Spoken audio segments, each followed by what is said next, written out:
હર હર મહાદેવ, હરિઓમ, જય માતાજી। અત્યારે વાગ્યા છે સવારના 9 અને આપણે વાડીએ વહેલા આવી ગયા છે, પણ ભાણીબેન ને દેવાંશી રૂહીન બધાને વાડીએ નાવું હતું ને માથા ધોવાતા અને ઘરે આપણે પાણીનો પ્રશ્ન છે કે નળમાં પાણી આવતું નથી। જે આપણે કૂવામાં મોટર છે એ છે પાણી મોરું, એટલે એમાં માથા ઉઘડે નહીં જોવે, એટલે વાડીનું પાણી આપણે મીઠું છે એટલે બધાને અહીંયા લઈ આવ્યા છે માથા ધોવા। એટલે આપણે આ સાંજે વરસાદ આવ્યો હતો ને વરસાદ ગામમાં તો બહુ આવ્યો હતો, પણ વાડીએ બહુ દેખાતો નથી, એટલે વાડીએ તો નાનજી બાપાને ખબર હોય કેવો વરસાદ આવ્યો હોય। એટલે આપણે આગાહી હતી, એટલે આપણે ખબર હતી, એટલે આપણે કાલ નીણ હારી લીધી, એટલે ખાલી આપણે એક જ દિવસ વહેલા થયા। જો એક દિવસ મોડા હોત તો આ જાહેર બધી પડી જાત। પણ ઠીક, હજી કઈ એટલો બધો નથી, પણ મોડું એ મોડું આપણી ભૂલ છે, એટલે આપણે સ્વીકારવી પડે કે આપણી ભૂલ છે, મોડું થયું છે, પણ કાંઈ વાંધો નહીં, હરાઈ ગઈ ને એને પોગાય। જો આપણી જાહેર ભરાઈ ગઈ અને મેન તો તુવેરનું છે એ ભરાઈ ગયું કમ્પ્લીટ, એટલે નીણ આપણે ઘણી છે, હજી જાહેરની હુકાઈ છે એ કાલ પૂરા વાલ લેવા અને પછી મેડીમાં સડાવી દેવી છે ને અહીંયા હું કયા રાખશે ઓઘા કરી દેવા, એટલે અહીંયા જમીન ખાલી થઈ જાય તો અહીંયા આપણે હાથે હાલી જાય। અને અત્યારે જો આપણે નાનજી બાપા ત્યાં અહીંયા કે થાંભલો ખોડીને આમ આડા પૂરા બાંધી દઈને તો આ વિભાગ આખો નીણનો થઈ જાય, અહીંયા આડા પૂરા રાખી દેખો, પછી આપણે અહીંયા ગાયું બાંધવાનું કરશું। એમ ગાયું ગમે મગવી લીધી છે, ખાલી લેવા જવાની। હવે જો અહીંયાથી મેળ આવતો છે રાજકોટથી તો ભલે, એટલે આપણે 8 ફૂટ લાંબી અને 2.5 ફૂટ પહોળી, એટલે બે કઈને ગાયું બાંધી જાય એટલી લાંબી તો ખરી એમ। આપણી પાસે અત્યારે છે ઈ 3 જ ને। હા, કાલ આવી જાય એટલે અહીંયા રહી જાય, કાલ થઈ જાય એનું બાંધવાનું। એટલે વરસાદ આપણે ગામ કરતા વાડીએ ઓછો છે, નીણ પડી છે એ બાઈને બગડે એમ નથી। નથી, અહીંયા સાટા હે, કદાચ થયો હોત ને તો અહીંયા વરસાદ નહોતો એમ, અને ગામમાં તો ધોમ પાણી ગયા। હા, રાઈટ ના એવો વરસાદ 4 વાગે અમે બધા છોકરીઓ ઉઠીને બધા બાયણે ઊભા રહી ગયા વરસાદ જોવા। અને જે મેળી માથે હુતા હોય ને એને નીચે ગોદરા લઈને આવવાનો વેત નહોતો રહેવા દીધો, એવો અચાનક જ આવી ગયો। હા, દેવાંશી પપ્પા કે આ શું થયું લે, એવો વરસાદ આવ્યો અંદરા ધાર। થોડીક વાર ખાલી એની ઝપટ હતી, 10 મિનિટ 15 મિનિટ હશે, પણ થોડીક વાર રહી ગયો હોય તો લગભગ વાવણી કરી જાત, પણ સીમમાં નહોતો, એ ગામમાં જતો। લ્યો આપણે ગામને કાંઈ ફેર નથી, પણ તોય અહીંયા નહોતો એ વરસાદ, એટલા ભાગશાળી। જો કે આપણા ભાગ હારા છે, આપણે કોઈ દી કંઈ નુકસાની કે કાંઈ થતું જ નથી। ભોળિયાનાથની દયા પૂરેપૂરી કે કોઈ દિવસ કાંઈ નુકસાની થતી નહીં, અભિમાન નથી કરતા, ભગવાનની દયા કરી છે। અને બાકી બગડે તો આપણું કંઈ હાલે નહીં, આપણે કંઈ કરી ન સ્વીકારવું જ પડે, પણ આપણે એ દયા જ કહેવાય ને। જો કે એક જ રાત વહેલી નીણ ભરાઈ ગઈ। હા, એમ એટલે આપણે શોખની નીણ બાઈને નહોતી, આપણે કામ હાલતું હતું, એટલે આપણે પ્રશ્ન હતો કામ હાલે તો કેમ ભરવી નહીં, એટલે નો જ ભરી શકી એમ, એના કારણે લાચાર હતા કે આપણે તૈયાર નહોતું થયું તો શું કરવું, રૂપિયા દેતા ટાઈમે તૈયાર ન થાય, આ કામ એવું છે। અને મોડું ઈ મોડું આપણે સ્વીકારવું પડે કે મોડું થયું છે, પણ કાંઈ વાંધો નહીં, પોર બધાયથી વહેલી ભરી દેવું કા થઈ જાય બીજું શું। હા, અને ઓણ કામ હાલતું હોય તો પછી એવું જ થાય એમ, એટલે જ આપણે આ ગાયુંનો શેડ પહેલા તૈયાર કર્યો। ઓલું તો હજી ખબર જ છે કે થાય એમ જ નથી જલ્દીમાં। હા જોખમ નહીં। હા, એટલે એલું ભલે સાઈડમાં પડ્યું રહ્યું કે આ તૈયાર થઈ ગયું, નીણ ભરાઈ જાય, ગાયુંને વરસાદ આવે તો પલળવા ગાયુંને ન દેવાય, ભેહું પલળે તો હાલે, ગાયુંને વરસાદ નડે, એટલે એનું બાંધવાનું પહેલાં કરવાનું, એટલે એ પહેલાં કરી લીધું।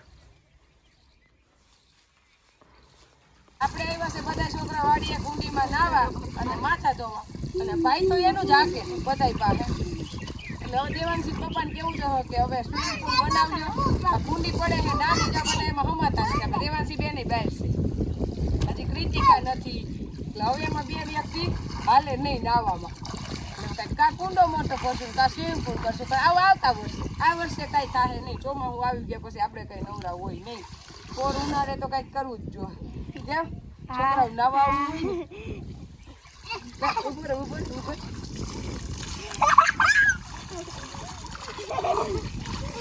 હોય ને પેલા આવીને માથા ધોયા, નળી ચાલુ કરીને ધોયા। અત્યારે ટાઈમ થયો છે રોંઢાના 5 અને આપણે મેળી ઉપર સવારે તો કચરા પોતા કરવાનો ટાઈમ હોય જ નહીં, એટલે રોંઢે જવાનું। અત્યારે જો આપણે બધું સાફ કરવા આવ્યા, સાફ બધું થઈ ગયું, અને ઓસરીમાં જ આપણે પોતું કરી જ નહીં, 4-5 ડોલું નાખીને ધોઈ નાખી, કારણ કે ધૂળ બહુ ઉડે એટલે પોતાથી ચોખ્ખું થાય નહીં. આપણે નીચે એવી જ ધબધબાટી હોય. રાત્રે હુવે ઉપર બધા છોકરાઓને બધાય એસીવાળા રૂમમાં જ અમારી હારે જ હુવે, પણ દેખારો આખો દિવસ એવો ને એવો ચાલે. એમાં બધાથી હારે, એમાંય બધેથી વધે આપણો દેવાંશભાઈ. એટલે આપણે બધું ચોખ્ખું કરી નાખ્યું. આપણે હમણાં પ્રિયા ઉપર મહેમાન હતા, એ એમાં 2-3 જણા હુએ જતા. આ રૂમ તો આપણે હાવ ખાલી જ હોય બાજુનું. અને ઓસરી જોઈને કે જો પાણી થોડું થોડું છે, ને જો અવાજ એવો જ થાય સંભળાય ને. આપણે આમ વાદળા દેખાય ને બીક લાગે કે વરસાદ આવ્યો કે આવશે, પણ આઘા આઘા વાદળા છે પણ આવે એવું લાગતું નથી. પણ ક્યાંક વરહતો હોય છે આમાં આઘું. ચોમાસું નથી, ચોમાસું હોય તો ઉપાધિ ન હોય, આવશે તો શું થાય, પણ ચોમાસું નથી ને એટલે એ આમ આવી ધબધબાતી હોય.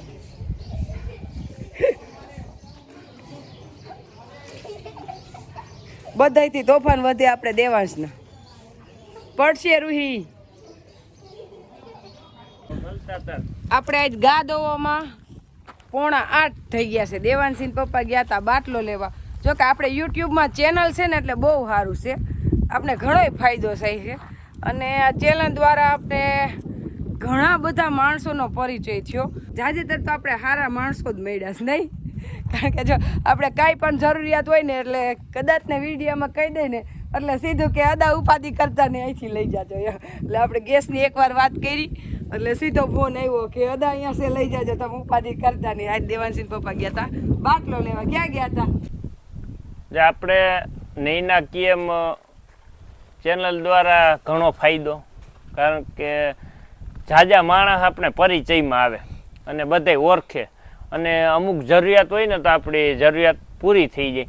આપણે ફગા સુરુબાપુ જાડેજા, એનો ફોન આપણે આવ્યો તો અદાઈ કે બાટલો નથી, હું મૂંઝાઈ ગયા કે અહીંયા આપણી ઘરે પડ્યો લઈ જાવી કે. એટલે ત્યાં તો ઠીક આપણે બાટલો મળી ગયો તો 20 દિવસ મોરતો રાજકોટથી લઈ આવ્યા, પણ અત્યારે પાછી જરૂરિયાત ઊભી થઈ આપણે, કારણ કે આપણે માણસો અત્યારે ઘરે 15 જણા છે. એટલે 15 જણાને રસોઈ બનાવે ને તો બાટલો મહિનો દીમાં થઈ રહે, મહિનો નો હાલે. એટલે હવે પાછી 2-5 દિન થઈ રહે. તો સુરુબાપુને ફોન કર્યો તો કે હજી અદા ભૈરો જ છે, તમે તો લઈ જાઓ. એટલે આપણે ફગા સુરુબાપુ જાડેજાની બાટલો લેવા ગયા હતા. એટલે આપણે વેડિયાનો એ ફાયદો થાય કે આપણે કોઈ પણ વસ્તુની જરૂરિયાત પડે ને તો આપણે મળી જાય કાંઈ કા. નકર અત્યારે હું થોડુંક બાટલાની તકલીફ છે એમ માણસને. અને અમારે તો મળતા જ નથી બાટલા અહીંયા. અમારે જે મળતા હતા ને એ અહીંયા બાજુમાં ચિત્રાવડ, પણ હવે અહીંયા હું કૌભાંડ થયું ભગવાન જાણે. એ અધરો અધર વેસાઈ ગયા હોય બાટલા કે પછી જે કાંઈ થયું હોય આપણે નથી ખબર. પણ અત્યારે બાટલા અમને 2 મહિનાથી મળ્યા નથી અહીંયા ચિત્રાવડ. ઇન્ડિયનના જે હતા ને એ કંઈ મળતા નથી. બોટલ ન જાય તો સારું, કારણ કે એ બધી અહીંયા મૂકી એવા છે ને બોટલ સીલ મારી દીધું છે. હવે એજન્સી તો બંધ જ થઈ ગઈ, કારણ કે હવે 2-5 દિવસથી વાવડ સંભળાય છે કે ભાઈઓદર બધાને અહીંયા રિફંડ કરી દીધા એમ. એટલે અહીંયા હવે મળશે. એટલે હવે લગભગ ધીમે ધીમે ભાઈઓદર ચાલુ થઈ જાય. આ એરિયામાં પાણીનો પ્રશ્ન એવો છે, હમણાં બેરલ ભરીને જવું જોઈએ ઘરે. પાણી 10 દિવસ થયા છે, હજી પીવાનું પાણી આવ્યું નથી. હવે ગામ કરે તો કરે હું, અને મત લેવા ટાણે આવે અમે આમ કરી દેવું, 3 દીએ પાણી દેવું. અને અહીંયા ચૂંટણી હોય ત્યારે આવે ને એટલે બાયું જાય હોત ને કે તમારે 3 દિવસે પાણી ન આવે તો કેવું, પછી કોણ અમે ને કોણ તમે.